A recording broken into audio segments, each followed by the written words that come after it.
अपने गुरु भगवान शिव के चरणों में प्रणाम निवेदित है। इस कालखंड के प्रथम शिष्य वरेण्य गुरु भ्राता साहब श्री हरिद्वानंद जी और हम सबों की शक्ति स्वरूपा इस कालखंड की प्रथम शिष्या दीदी नीलम आनंद के चरणों में, यहाँ उपस्थित आप सभी भाई बहनों के चरणों में मेरा सादर प्रणाम निवेदित है।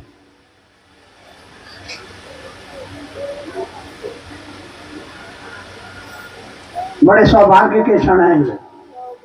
न जाने किस मंगल मुहूर्त में इस धराधाम पर दीदी नीलम आनंद का पदार्पण हुआ, लेकिन जब से उन्होंने धरती पर अपने कदम रखे और जब तक शरीर में रही, उनका आशीर्वाद, उनका संकल्प, उनके जीवन का पल प्रतिपल शिव शिष्यता की एक अनमोल धरोहर बनकर रह गए। एक आदर्श पत्नी के रूप में, एक आदर्श माँ के रूप में, एक आदर्श बहन के रूप में, एक आदर्श शिव शिष्या के रूप में, जिंदगी के सारे रूपों में उन्होंने अपनी एक अमिट छाप छोड़ी है।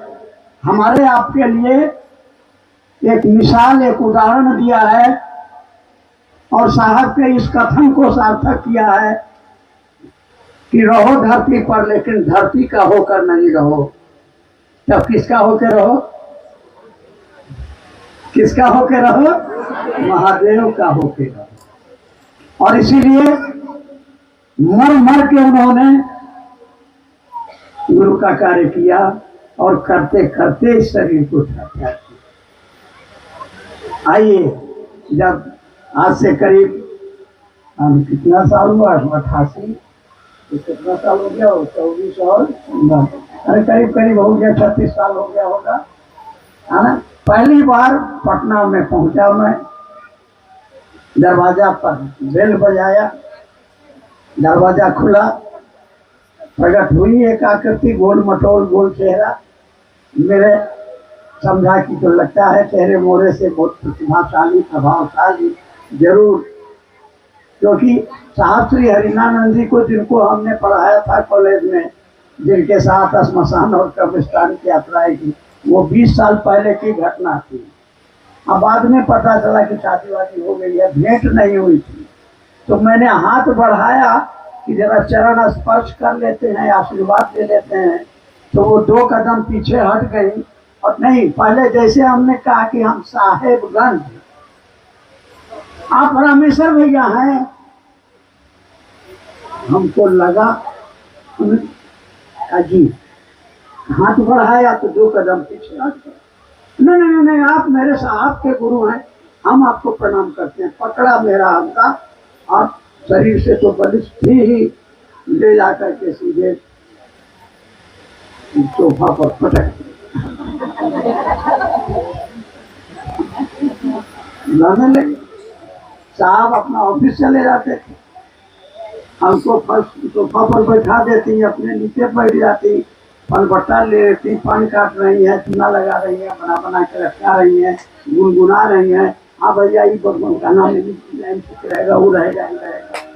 बीच बीच में बैठे हुए हैं, यहाँ पर आँख नाक के ठीक सामने, कान में आवाज आती फूट, और नाक में कभी गुलाब की खुशबू आ जाती, कभी चमेली की खुशबू आ जाती। उनका दीदी क्या हो रहा है?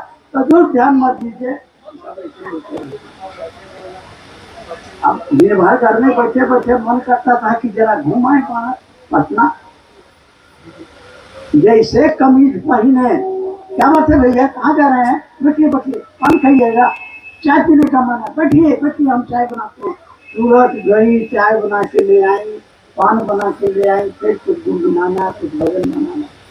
जब 3-4 दिन हुआ तो हमको डर लग गया कि हमको कहीं भेड़ा बनाने का कार्यक्रम तो नहीं। आए सुनते थे कि बंगाल में आदमी को भेड़ा बना देता है। बड़ा तेरा एकांत में साहब को कहे कि हम बाहर जब निकलना चाहते हैं, निकलने नहीं चाहते, तो साहब ने कहा सुनिए, अभी आपका दिन बहुत खराब चल रहा है, बाहर निकलिएगा हाथ गोड़ टूट जाएगा। दीदी को बहुत शक्ति है, वो आगे पीछे जानती है, इसलिए आपको रोकती है। तो उनके कहना को मानिए। उस दिन के बाद से फिर तो हम तो परम भक्त बन गए थे और दीदी का अपना आशीर्वाद मिलता रहता था। वो बताती थी, पूछती थी कितने बच्चे हैं, पत्नी कैसी है। उनको देने के लिए वो कपड़ा बेचने वाला आता था। हाँ वो साड़ी क्या तो नाम, राकेश। हाँ अभी ले लीजिए वो साड़ी को, पैसा बात में देते रहिएगा। हाँ देते रहिए, पत्नी को खुश करने के लिए कुछ देना चाहिए। उसके बाद मेरे गले में देख रहे हैं, हाँ देखा है नहीं, नकली है, नकली है, असली वाला घर में रखे हुए हैं। अभी पत्नी के लिए बनवा दीजिए, कहीं पड़ी के जाएंगे तो जरा सा रोक रहेगा। ये सब किस्सा कहानी होता था। और जब सवेरे 9 बजे 10 बजे साहब तैयार होके आते, ये वो रसगुल्ला खा लेते और चल देते। यहाँ रोटी बना के रखी हुई है, सब्जी बना के रखी हुई है भी नहीं करते थे। तो हमको दीदी कहती थी, रो रो के कहती थी, आंखों से आंसू बहते थे कि देखिए ना इतना प्रेम से खाना बनाए, खाए नहीं किए। जो टिफिन दिया जाता था जहाँ उनके ऑफिस में उनका चपरासी खाता था, साहब अपने नहीं खाते। और वो गुनगुनाया करती थी। 2-3 लाइन हमको याद रह गया है, बाकी अब क्या करें। एक जगह चर्चा में गए तो कहा कि हम लोगों के सबसे बुजुर्ग बूढ़े गुरु भाई आ रहे हैं, तो आप माफ कीजिएगा, क्या कि आप सब लोग मुंह लटका के बैठे हुए हैं, इसलिए हंसाने के लिए कह रहे हैं, बूढ़ा होगा तेरा बाप।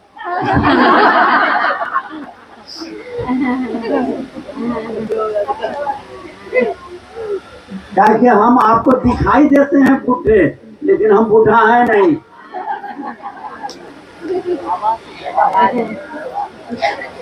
हम तो समझिए आज से 3 साल पहले मर गए थे, कोरोना हुआ। जब यहाँ से जाने लगे तो यही लवली, उसको भी पढ़ाए हैं, मेरे विद्यार्थी यहाँ हैं, एगो विद्यार्थी वहाँ बैठी हुई है, गौरी। साहब पढ़ाए।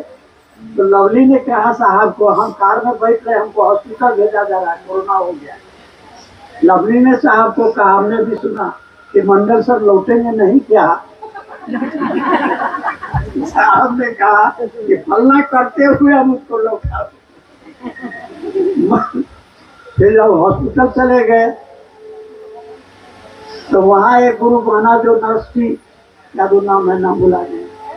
वो साहब को मेरा फोटो दिखा रही थी और उससे कुटुम दीदी कह रही है कि लगता नहीं है कि बचेंगे, साहब तक नहीं बचेंगे। अरे उसको अभी बहुत गुरु कम करना है। और एक बार साहब ने हमसे कहा कि अब बुढ़ा हो गए, चलिए अब चला जाए, मन नहीं लगता। मैं कहा चलिए, इस संकल्प जो किए हैं कि एक एक आदमी के दिल में शिव शिक्षा का चिराग जलाना है, तो चलिए चलिए, कहाँ चलिए। तो साहब ने किसके आगे कहा, तब रहिए आप। इसलिए अब बूढ़ा नहीं है, अभी तो नजर में हुआ।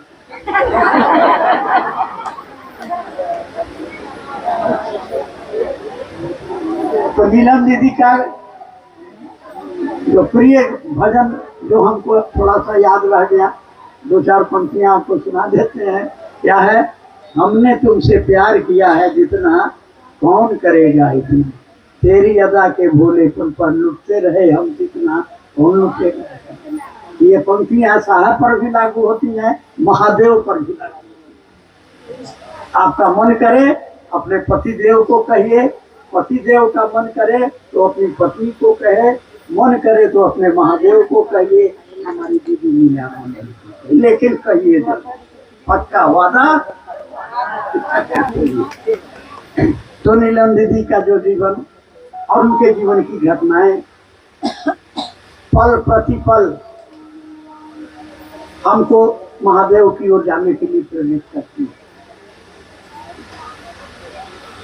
एक आपने पढ़ा होगा अनविल आखर में उन्होंने बड़े प्यार से एक स्वेटर बुना था अपने लिए, और एक महिला आई, उसके शरीर पर देखा फटे हुए कपड़े, उन्होंने अपनी साड़ी और अपना वो प्रेम से बुना हुआ स्वेटर भी दे दिया और आशीर्वाद मिला।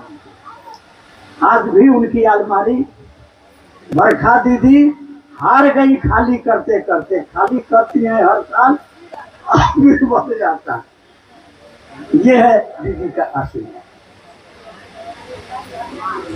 उनकी दया, उनका आशीर्वाद, उनका साथ पाने के लिए बस उनकी इस बात को याद रखना है। उन्होंने कहा इस शिव कार्य को ईमानदारी से, और उनका यह आशीर्वाद, ये संत का आशीर्वाद है, आध्यात्मिक विभूति का आशीर्वाद है कि आप शिव से बने रहें, आपका जीवन शिवमय हो, आपका जीवन सुखमय हो, आपका जीवन मंगलमय हो। ये आशीर्वाद उन सभी तमाम लोगों पर प्रभावी होगा जो ईमानदारी से गुरु कार्य करने की दिशा में चलने का प्रयास करेंगे। हमको और आपको प्रयास करना है, क्योंकि साहब श्री ने ये समझाया है कि करते तुम ही हो, कराते तुम ही हो। आज हम जो कुछ भी कर रहे हैं और करते जा रहे हैं, ये दुनिया करती रहेगी, उसके पीछे साहब जी का संकल्प काम कर रहा है, उनका आशीर्वाद काम कर रहा है। इसलिए उन्हीं से दया मांगेंगे,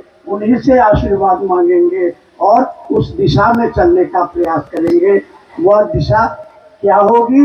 लोगों के दिलों में शिव शिष्टता का चिराग जलाने के लिए। इसी के लिए प्रणाम करेंगे, इसी के लिए चर्चा करेंगे, इसी के लिए दया मांगेंगे, क्योंकि दीदी ने समझाया कर भला तो क्या भला करेंगे?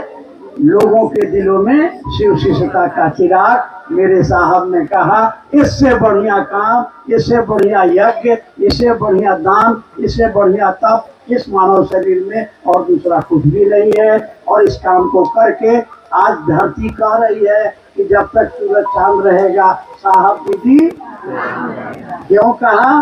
क्योंकि उनकी पूरी जिंदगी शिव के लिए थी, दुनिया के लिए थी, भाई बहनों के लिए थी। तो उनके नक्शे कदम पर चलेंगे, उनके सपनों को साकार करेंगे, इसी में हमारे आपके जीवन की सार्थकता होगी। और इसी उम्मीद और इसी संकल्प के साथ कि साहब दीदी के संकल्प को पूरा कौन करेगा? कौन करेगा? हम करेंगे, हम करेंगे। हाँ, यदि तोर डाक सुने केहू आसे ना तबे तुम्हें अकेला चलो, कोई साथ नहीं देगा। हम करेंगे, हम करेंगे, मैं करूँगा। क्या करूँगा? साहब दीदी के सपनों को साकार करने की दिशा में दिलो जान से कोशिश करूँगा। इसी सपने के साथ, इसी संकल्प के साथ आप सभी भाई बहनों के चरणों में मेरा प्रणाम।